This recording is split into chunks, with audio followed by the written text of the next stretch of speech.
Don't forget to like and subscribe. Ladies and gentlemen, hold on to your seats as we welcome a visionary whose genius has redefined the very essence of storytelling in both cinema and television. An icon whose eye for talent has transformed mere scripts into unforgettable tapestries of emotion and depth. Prepare to be spellbound by the unparalleled mastery of our guest today, a person whose illustrious career has forged paths through the heart of the entertainment industry.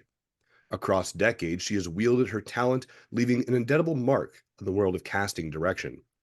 Her canvas boasts a breathtaking array of cinematic marvels, from the gripping reels of Reacher to the compelling saga of Fargo to the chilling narratives of Saw 2, 3, 4, 5, and 6. With over 200 titles to her name, her brilliance shines through each meticulously curated ensemble, each performance a unique brushstroke on the canvas of cinematic history. A recipient of accolades that mirror her unparalleled dedication, a Canadian Comedy Award for the enchanting The Casting Room, a Primetime Emmy for her visionary work in Fargo, and the esteemed Arthros Award from the Casting Society of America, among numerous other honors that adorn her illustrious journey. Her ability to plumb the depths of characters and unearth the perfect alchemy of performers has not only earned acclaim, but has redefined the very essence of storytelling. She stands as a beacon of excellence, her meticulous craftsmanship a testament to her unwavering commitment to the art form. Please join us in welcoming our guest whose contributions continue to weave magic into the very fabric of cinematic brilliance, a legend whose legacy in casting remains an everlasting testament to her unrivaled talent and unyielding dedication. The legendary Stephanie Gorin. Stephanie, thank you so much for your time and welcome to the show. You're welcome. It must have taken you forever to write. Wow. Lots of beautiful descriptive words that I don't deserve, but thank you. Oh, come on. For a guest as yourself, and I mean, when I was reading everything about you and all of the work that you've done, it's not shy outside of amazing for what you've done. But your career has been marked by an incredible array of successful films and television. What initially drew you to the field of casting? Well, it's kind of a long story. I kind of fell into it. I was first an actor, and then I did company management, stage management, and over in Britain, worked for an opera company, then went back to school and studied music theater, and then I was working as a performer. And was in a bad car accident on the way to a show, and I started doing other jobs for a friend of mine. Greg Brown was his name, who worked at Sheridan. He had come from a little bit of a tech side prior to as well, and he was working with what was Schwartz Sewell at the time, and eventually merged with David Mirvish. And asked if I'd come out. I helped out on a show as a fill-in ASM once, and then I would help out in the office with, casting or whatever needed doing, reading with actors when they were having auditions, reception, whatever it might be. And eventually, Ernie Schwartz, had me at a lot of auditions, and then they brought on Lisa Pierce to do Les Miserables, and they asked if I'd like to assist her. I'd never done it before, and then also help with the kids casting. It was the first time they'd had an in-house casting director working on a huge show. And so that's how I started. I started with her on Les Mis, and then I followed her to do Phantom and a pile of shows at Live Ent, and then eventually went on my own after I had my first child, a couple years after I did Miss Saigon. So I started in casting in theater. And most people don't know how to become a casting director, or especially back then, or exactly what they did, to be honest with you. Even though I had studied uh, theater, it wasn't something that was really talked about. You had to be cast, but, knowing what a casting director does, I learned as I went, and I got very lucky that way, and eventually got into commercials and then into TV and in film. I just had a bunch of lucky breaks, and the casting went well, and I went on from there. So now I don't do commercials anymore, but I do TV, film, and I'm in the middle of The Lion King right now. So, and I just finished Come From Away again, and Six, which is playing right now. So I still love the theater very, very much, but I also enjoy TV and film. I like it all. So So, it's a lot of fun.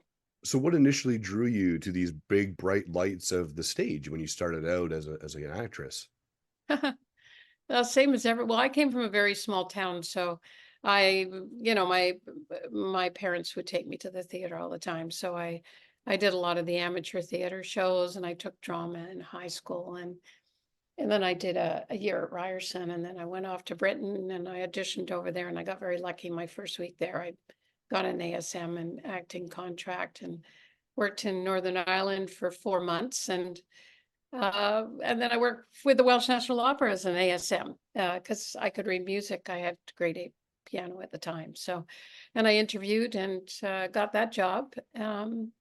And then came back to Canada to go to Sheridan College because they had a new music theater program, and I really wanted to be a performer at the time. A lot of casting directors come from performing, they do, and they like actors and they like to help actors. And I think having some kind of a performance background, or at least training, and some of it helps you have a better eye, or perhaps able to help the actors a little better. Certainly my music background has also helped me with casting musicals as well. And with your music background, and you had stated that you had grade 8 piano, are you still playing the piano? I have pretty bad tendonitis, so I can play it for a little bit, but not a lot, no.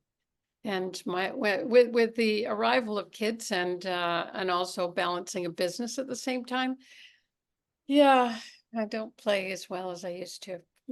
I can read a little bit, but I'm not great. I still have a good ear for music, and I know what the notes are and all the rest of it, but no, I wouldn't say you'd want to sit me down and have me play you something. And with your background in both theater and television and film, what do you find is the biggest hurdle or challenge for performers when you're casting a theater production, like The Lion King, for example, or casting a television show and you see this array of actors and actresses come in? What's something that normally stops them from moving past getting a call back or knowing if they've overacted or done a great job? It's a very different process with theater and TV and film. I would definitely separate those. With theater, each of our auditions are 15 to 20 minutes long, and it's Lion King's particularly tricky, and it's very high to sing, and they're iconic characters, and quite often people will come in doing a caricature of those characters versus connecting it to themselves and making it real. And I think that's always the thing, is to be grounded, which is the same thing in TV and film, is to make sure your performance is grounded and it doesn't feel like you're acting the part, you know, that you're not doing too much. And it's, when you're in TV and film, mostly nowadays, most of the auditions are not in person, they're over Zoom, or people are sending in tapes. So I'm watching a lot of tapes, Mhm. which happens with musicals sometimes too, because you probably see 1,000 people easily for The Lion King. So, you're looking just here in this little window. And if someone is doing too much, or their reader's too loud, or their lighting is so bad you can't see them, or sometimes they're shooting all in profile and because they're playing to a reader who they've got here versus near their camera, there's a bunch of different things that can hurt the performance. Um, I suppose, those are the main, just doing too much, just to keep it real. I suppose that would be the simplest thing to sum it up with. There's a lot of different things that can go wrong with casting and performers performing and that kind of thing. But it's good to take classes. It's good to take classes with different teachers, learn different techniques, what makes you feel free and loose and comfortable. And then there are some people who are just, they just get it. They just have this natural ability. I find it particularly with young kids, sometimes. Are you able to share with us a moment where a great actor or actress came in and just nailed it, but just wasn't kind of listening to the feedback or direction that you were trying to give them to say, hey, if you do this, maybe this will look a little different, but they were just kind of stuck in their own path? Uh, I couldn't share a particular one person, but I have had it, and it's funny. I've had it even with kids, with someone who is young and inexperienced, who had set in their mind, I have to do it this way, And so in the end, I said, yeah, go ahead and do it. Yeah, let's see. Oh yeah, and just give encouragement. Say that was great. Really like what you did. Hey, because you're so versatile and we have time, do you think we could try something different as well? And you go on from there. And I've had it with very experienced actors. I think, I've been around a long time now, but when I was younger, like 20 years ago, say, and I was directing actors, and some of them didn't know me as well, and it might be someone who's quite experienced and has a big resume, but They often actors don't have access to the script like we do. There are confidential scripts. Even now, a lot of them are confidential. Some shows they change the name, so nobody knows really what they're auditioning for. They just get the gist of what the style is, to help them. And so we will have better insights into what the character is supposed to be like. And there are some actors who just have practiced it so much they want to do it their way. And so, you have to let them do it their way. And then you hope that they will take that redirection, because sometimes it's even just a stylistic choice. Mhm. Particularly with, if they're playing it too Hallmarky, for example, versus, what this is a action driven show and you can't spend 30 seconds on a pause. Right. We just don't need it. We don't need smiley all the way through. Just be real. Somebody's about to kill someone is probably not going to smile all the way through it. That's a fair point. Yeah. And So, and with your background, having the opportunity to work on such diverse projects across genres, is there a specific type of genre that you find more compelling and that you're more prone to say, yes, I'm going to take on that project? I really do enjoy I it's about the characters for me. That's what makes something really interesting. I obviously a script like Fargo is always it's so well written, and that half your job is done. Because if the script isn't as well written and the characters aren't as well defined, the actors don't have something to grip to. And if it's something that well written, they're very excited to audition for it. And you get all sorts of different takes that are always interesting. And I think projects where it's not sort of in stone, it has to be like this. Like when I did Thanksgiving with Eli Roth, which was really so much fun to do in the last year. He's a very kind and interesting director with a great eye, and he loves to play. And so the auditions could be looser, but you get all sorts of different things, and that's fascinating as well. So that's what draws me to a project more is something just interesting and different is kind of nice at times too. If I've just done a couple of dramas in a horror genre, then it's nice to have something that's like a quirky comedy that comes in, or could be sci-fi or whatever that might be. And It's all interesting. I find it all interesting if the writing is good. so great writing and Working with amazing nice characters. people and working with good people, nice people. That's important too. That's a big one for me as well. And when we look at some of the projects that you've casted, and some of these projects you've received critical acclaim and award recognition, how does this level of success or nomination of these awards affect your approach to casting on future projects? Not at all. Doesn't really affect. I still do the same thing in the same way. I like to feel it out. I love to watch actors and see what they bring to it. I like the unexpected, you know. So I think, obviously winning the Emmy for Fargo, and that was for the Canadian side of the casting versus the big star casting. That was Rachel Tenner, who's brilliant. So we have a team that we work with, and I was working with Jackie Lind as well at the time on that one when we won. That was a thrill of a lifetime, and obviously it opened up some doors. Funnily enough, I was known more in the States at that time than I was in Canada. I had done more American projects than I had Canadian, and it's because you work for certain companies or producers or directors, and they keep asking you back. And I had worked much more in TV and film on the American side than I had on the Canadian side, which is interesting to me. And when we look at this and we look at this industry that's constantly evolving and changing, how do you stay attuned to, emerging talent or changing trends within casting or just the staying on top of this ever evolving world of entertainment? That's a three-part question. I don't really let the evolving world of entertainment affect me too much. I mean, I'm not really a big fan of, oh, let's find somebody who's got the biggest number of TikTok followers so we can put them in our, make them an Easter egg in our show or something like that. It's not that doesn't really interest me as much. And I'm not really casting American stars. I'll cast Canadian stars. I mean, my specialty, I always say, is Canada or Canadian names anywhere where they may be. That's what I love to. Those that's the talent that I like to cast. So, so it's important to know the talent across the country, but a lot of it comes from and a lot of the great casting directors, they have a good eye, and so you do take chances. Like the first time I auditioned Rachel McAdams. She was at York University, and she came into audition. She had a break in the summer, and it was for Sean Levy for Jet Jackson. And she came into audition, and I was like, "Oh my God, who is this person?" She was like, besides being gorgeous, she was funny and a wonderful actor, even at a very young age. Well, she was finishing as she was at York at the time, I think. And he couldn't believe, he went, "Where the hell did she come from?" So, and that's a story that he likes to tell too, is, when she wasn't really so known at the time. So, and it's pretty great when that happens. I have a young girl who I thought, "Oh my God, she was."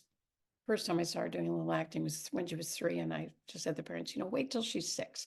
Wait till, wait a little bit, because 5 is always difficult with hours you can do. So once she hit 6, and I brought her in for Anne of Green Gables, and no, Anne with an E, pardon me, and the story of Anne of Green Gables, but Anne with an E for Netflix, and it was like her first audition. The director really liked her. It was her first audition in the room. The director liked her a lot, and she ended up getting a part in the series, which was one of the favorite young roles. And she's gone on and done a ton of stuff since then. And she's in the next Star Wars series now coming up. So yeah, so she's doing really well. But it's always fun to see somebody. But you see a lot of brilliant actors in Canada who, luckily, I work with Nick Santora, who does, Reacher and Fubar, and we did Most Dangerous Game with. And, he's done a lot of shows, and he's a creator and has done a lot of shows in the US.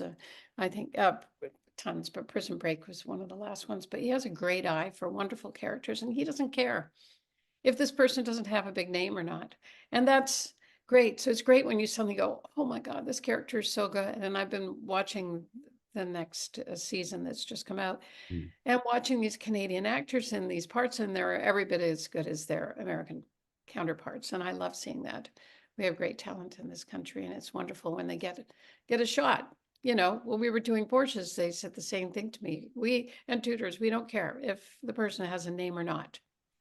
We just want a really good actor. And so a lot of actors launch their careers on those shows, go to George Brown University or Humber or wherever, or Ryerson or wherever there were some students coming out, and you'd see this new young talent, and some of them got their breaks on those shows. Wow. So And Stephanie, what's some advice that you would give to an aspiring casting director who's trying to follow in these big footsteps to help make their mark in the industry, and any advice that you'd give them at all? well, it's really good to intern with an experienced casting director. You learn a lot that way. My associate's been with me for over 10 years now. He started out actually, interning on through his college program, getting his college credits, and then I kept him on, and he's gone on from there. And um, Karen Williams Pocheval, who was my associate for many, many years, she's gone on to be a big agent at character. So it is good to intern with someone if you can get in with any casting director, because you can learn a lot that way.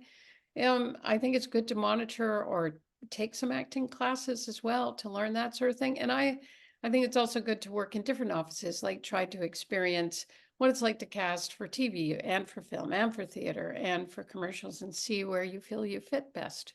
Hmm. I think And that's one of the best things to do. Stephanie, what's something that scares you the most? What scares me the most? Uh, I wouldn't say anything really scares me. The thing that stresses me out the most is when you think you've cast something, and suddenly your 80-year-old grandma becomes a 8-year-old kid, and you got 2 days to cast it. That kind of thing scares me, the sudden changes, or It's been very difficult with the SAG strike and with COVID and things like that. And I've had quite a few times I've had to cast overnight, Mm. and you see who your second or third choices were. Or sometimes there wasn't a second or third choice, or there might have been at the time. But maybe your producer didn't share that, or the director, because this is who they wanted. And so you have to go back in the pot. And how many of those people that you presented are still available? Yeah. And you have to find this all out overnight. So that scares me. And it's And- happened, especially with COVID, more so with COVID. I mean, we had a bit of warning with the SAG strike and that kind of thing. But with someone who tests positive for COVID, it's like, oh, I need someone for tomorrow. yeah, who's COVID free. I've had it for even a couple of times on the same day because they tested the morning of and positive. That's not fun. That scares me. Yeah. And Stephanie, I have time for one last question for you today. What makes Stephanie Gorin smile? What makes me smile? Watching a great performance makes me smile. Humor makes me smile. Family makes me smile. Going to great shows. I Yeah, love that. lots of things. The ocean makes me smile as well. Well, as I said, that was the last question I had for you today on Coffee with Chris. I really appreciate your time and being here. Everyone, this is the amazing Stephanie Gorin, a legend, leaving her legacy and her mark on the world, and a winner of the Ontario Premier's Award for Excellence in Creative Arts. Make sure you check her out wherever you get the opportunity to. Again, thank you so much for your time today. Remember You're to smile welcome. to inspire everybody and have a fantastic day. Yeah, you too. Thank you, Chris.